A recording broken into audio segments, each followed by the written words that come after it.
Saudara yang terkasih dalam Tuhan, saya mengajak kita bersama-sama merenungkan firman Tuhan dari Ayub pasal 42 ayat 3. Saya membacakan untuk kita firman Tuhan di Ayub 42 ayat 3. Demikian bunyi firman Tuhan. Siapakah dia yang menyelubungi keputusan tanpa pengetahuan? Itulah sebabnya tanpa pengertian aku telah bercerita tentang hal-hal yang sangat ajaib bagiku dan yang tidak ku ketahui. Saya ulangi penekanan saudara, di mana Ayub berkata, tanpa pengertian aku telah bercerita tentang hal-hal yang sangat ajaib dan yang tidak ku ketahui. Saudaraku yang terkasih dalam Tuhan, suatu hari ada seorang ibu cari kacamata. Persoalan orang yang pakai kacamata adalah ketika umurnya makin bertambah. Saudara, kalau umur makin bertambah, untuk orang yang pakai kacamata, persoalannya adalah kacamatanya dia taruh di atas, lalu dia tanya ke anaknya, kacamata saya di mana ya? Saudara, lalu seisi rumah mulai bantu cari. Anak-anak mulai bantu cari kacamata. Nah, pas ketemu anak yang lihat, "Lah, mama, kacamata mama itu di atas, mah. Ternyata nggak di mana-mana." Terus dia pegang. "Oh iya, lupa ternyata kacamatanya di sini." Saudaraku yang terkasih dalam Tuhan, manusia seringkali lupa, saudara. Taruh kacamata aja. Untuk yang pemakai kacamata, kalau udah usia bertambah, itu pun lupa kacamatanya taruh di mana. Beda lagi, saudara, dengan orang yang seringkali lupa akan janjinya. Saudaraku, kita menemukan hal yang namanya lupa ini terjadi di sekitar kehidupan kita. Lupa menepati janji, lupa waktu, lupa banyak hal, dan yang sering kali yang namanya pura-pura lupa juga. Kalau punya hutang, kalau bisa lupa dulu, jangan diingat. Waduh, Pak Fu, kalau saya ingat sakit kepala, karena memang belum bisa lunasin. Ini manusia. Saudaraku, Ayub pernah berkata di ayat 3 di Ayub pasal 42 bahwa dia sendiri gak sanggup menyadari keajaiban Tuhan. Dan ada banyak hal yang dia tidak ketahui. Bukan lupa, saudara. Bukan hanya pada diri yang lupa, kelemahan manusia. Pada kelemahan yang tidak mampu, di mana keterbatasan manusia gak mampu mengetahui sesuatu yang lebih besar. Saudara, di dalam firman Tuhan hari ini saya mau ingatkan kita dua hal. Yang pertama, rencana-rencana Tuhan melampaui pengertian manusia. Ingat, rencana-rencana manusia, rencana-rencana Tuhan melampaui rencana kita, melampaui pengertian kita. Yang kedua, rencana-rencana Tuhan terlalu dalam untuk dijelaskan. Amin, saudara? Ya. Saudara, dari ayat tadi saya melihat bahwa Ayub mengakui bahwa cara-cara Tuhan ada di luar jangkauan pemahaman Ayub. Dan saudara, akibat salah pengertiannya Ayub, Ayub telah mengatakan bahwa apa yang terjadi pada dirinya, kok kayaknya Tuhan gak adil ya. Saudara, berapa banyak daripada kehidupan anak-anak Tuhan, dia gak mampu memahami rencana Tuhan. Rencana Tuhan di luar pengertiannya. Rencana-rencana Tuhan itu terlalu dalam untuk dia mengerti. Lalu ketika sesuatu terjadi, dia berkata, Tuhan gak adil. Di mana kasih Tuhan? Mulai deh, setelah bilang Tuhan gak adil, mulai menuntut. Katanya Tuhan maha kasih. Katanya Tuhan Maha Tahu. Masa dia nggak tahu saya udah sungguh-sungguh cari Tuhan? Saya sudah setiap pagi doa fajar. Kenapa Tuhan? Tempat yang saya doakan masih terjadi masalah. Tuhan, mengapa ada persoalan masih terjadi? Nah, saudaraku yang terkasih dalam Tuhan, Ayub yang di pasal 1 Ayub dijelaskan bahwa dia hidup saleh, dia sungguh-sungguh seorang yang sungguh-sungguh cari Tuhan. Ketika tertimpa masalah, Ayub tidak mampu mengerti rencana Tuhan. Ayub tidak mampu menjelaskan kepada teman-temannya, kepada Elifas, kepada teman-temannya yang datang menuntut jawaban dari dia. Teman-temannya berkata, kalau kamu hidup benar, kalau kamu hidup sungguh-sungguh, kenapa kamu ditimpa masalah? Kenapa ada persoalan menimpa tubuhmu sampai borok-borok, anakmu sampai meninggal? Saudaraku yang terkasih dalam Tuhan, saya menemukan kejadian di dalam hidup pelayanan saya. Ada seorang ibu, dia bertobat di dalam kehidupannya. Dia ikut Tuhan, dia dibaptis. Pada waktu setelah dia dibaptis, dia ikut Tuhan. Saudara tahu apa yang terjadi? Waktu dia bertobat dari hidupnya yang lama, dia ikut Tuhan. 2 minggu kemudian, tokonya terbakar, saudara. Saudara, dia gak mampu mengerti, saudara. Waktu itu dia gak mampu mengerti. Tapi saudara tahu, beberapa bulan lalu, saya mendengar dia kesaksian. Kepada orang-orang lewat Zoom, dia berkata apa? Saudara terkejut, saudara. Dia berkata, waktu saya percaya Yesus, dia memakai sebuah kesimpulan. Iman saya diuji. Apakah saya sungguh-sungguh ikut Tuhan? Iblis mau membuat iman saya mundur dari hadapan Tuhan. Saya selesai dibaptis. 2 minggu kemudian, toko saya terbakar. Saudaraku yang terkasih dalam Tuhan, ibu ini gak mampu mengerti. Tapi apa yang terjadi? Sekarang ini, dia akhirnya mengerti. Oh, itu maksudnya.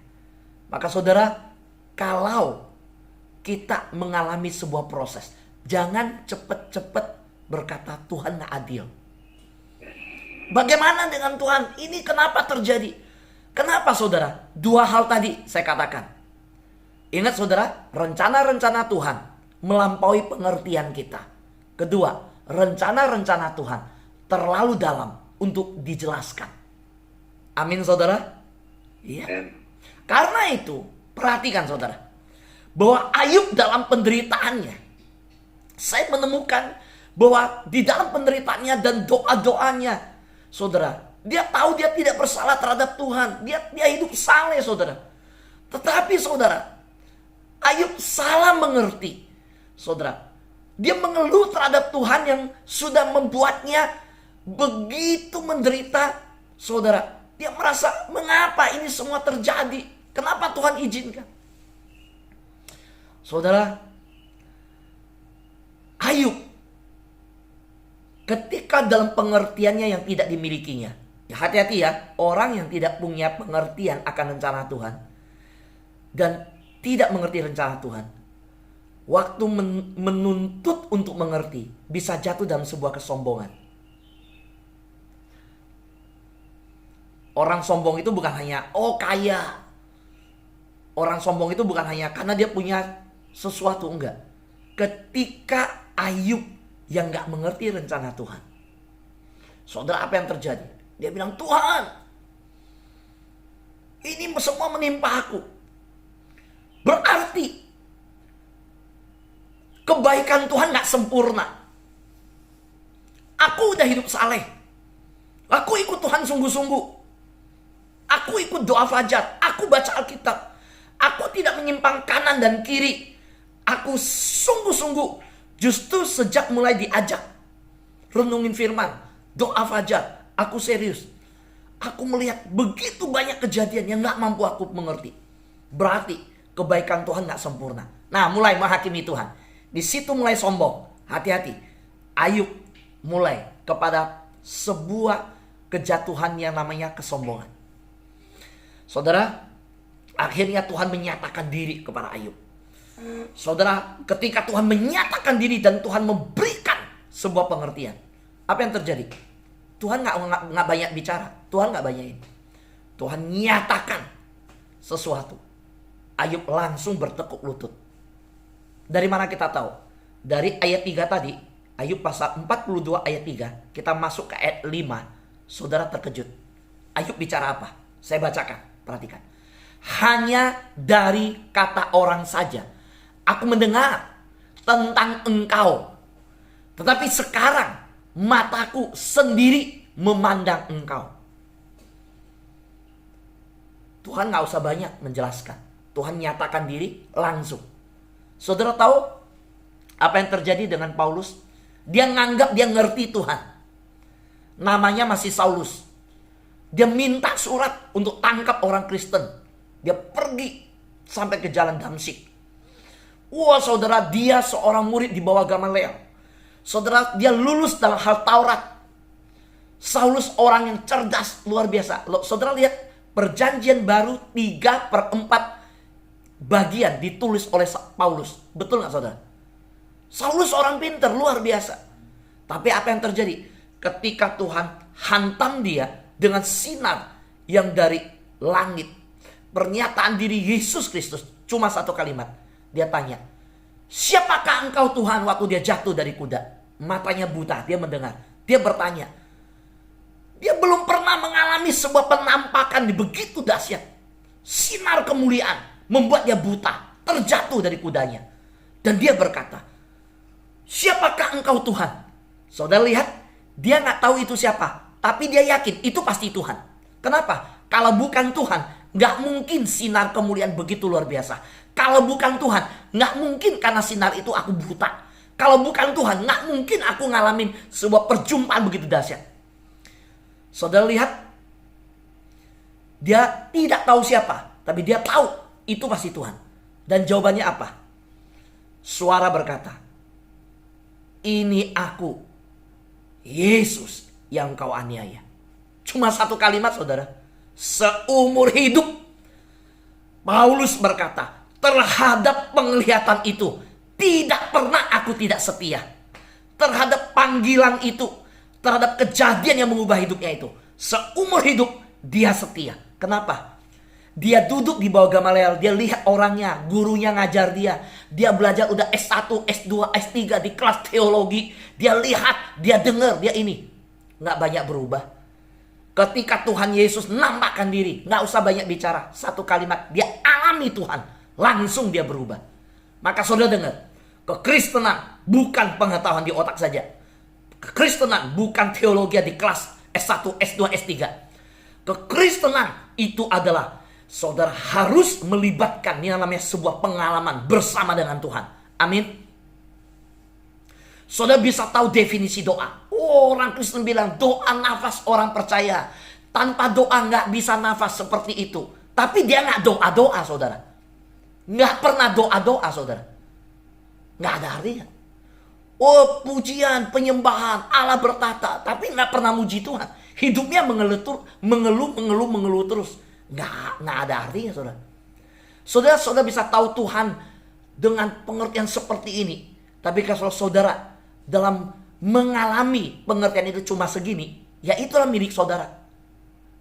Saudaraku yang terkasih dalam Tuhan. Yang kedua, apa yang terjadi dengan Ayub, saudara?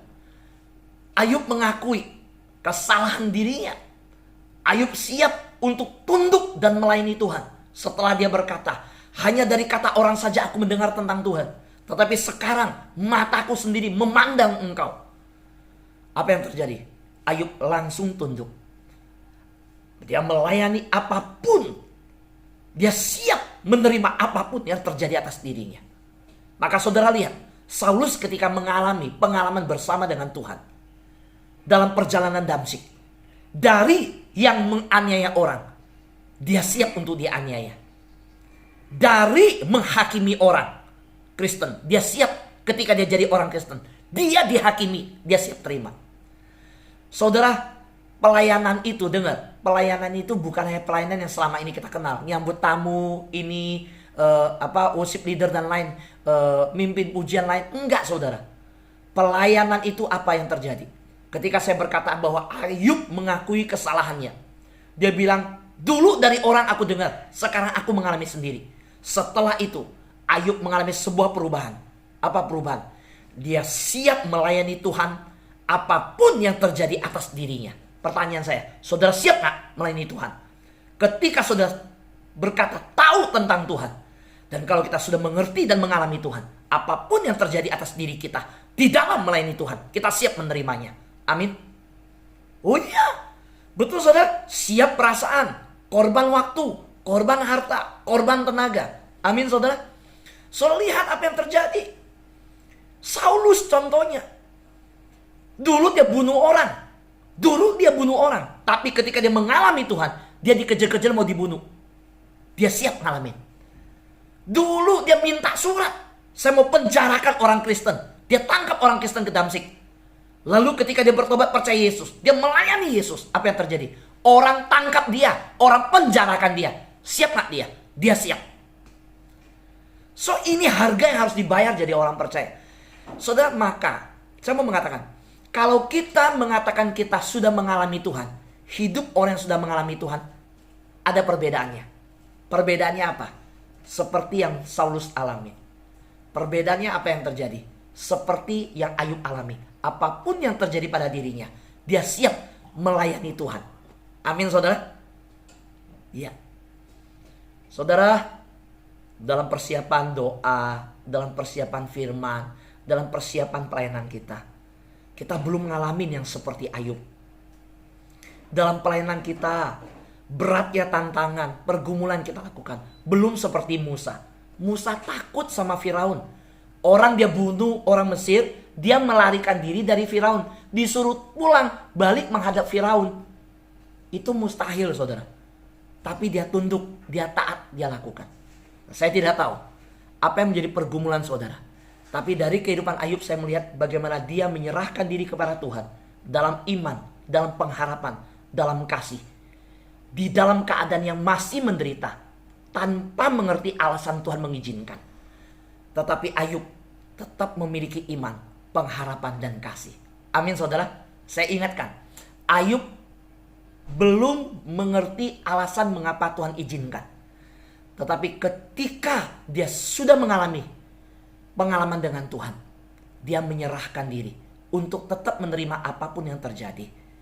Dan itu membuktikan bahwa dia mempermalukan iblis. Dengar saudara, Ayub pasal 1 ayat 9 dan 11, iblis bilang, apakah dengan tidak mendapat apa-apa Ayub takut akan Allah? Bukankah engkau yang membuat pagar sekeliling dia dan rumahnya serta segala yang dimilikinya? Apa yang dikerjakannya telah kau berkati, dan apa yang dimilikinya makin bertambah di negeri itu. Tetapi ulurkanlah tanganmu, jamalah Ayub, segala yang dipunyai Ayub. Ayub pasti mengutuki engkau di hadapanmu. Pertanyaan saya, apakah Ayub mengutuki Tuhan? Enggak. Akhirnya Ayub mempermalukan iblis. Akhirnya Ayub membuktikan bahwa Tuhanlah yang patut ditinggikan. Ayub menyatakan bahwa iblis dikalahkan. Saudara, saya nggak tahu apa yang terjadi pada saudara. Kita mungkin masih bergumul dengan kesehatan kita, keluarga, ekonomi kita, pekerjaan kita. Ada sesuatu yang menimpa kita yang kita nggak ngerti mengapa Tuhan izinkan. Kita nggak punya jawaban atas semuanya. Tapi ingat, melalui proses itu semua, Tuhan sedang mempersiapkan kita mengalami kasih Tuhan. Semakin bertumbuh dalam pengharapan dan dalam iman. Mari melalui kesaksian kita permalukan iblis. Melalui proses pergumulan kita muncul menjadi pemenang. Dan Tuhan dimuliakan. Tuhan berkati kita. Amin.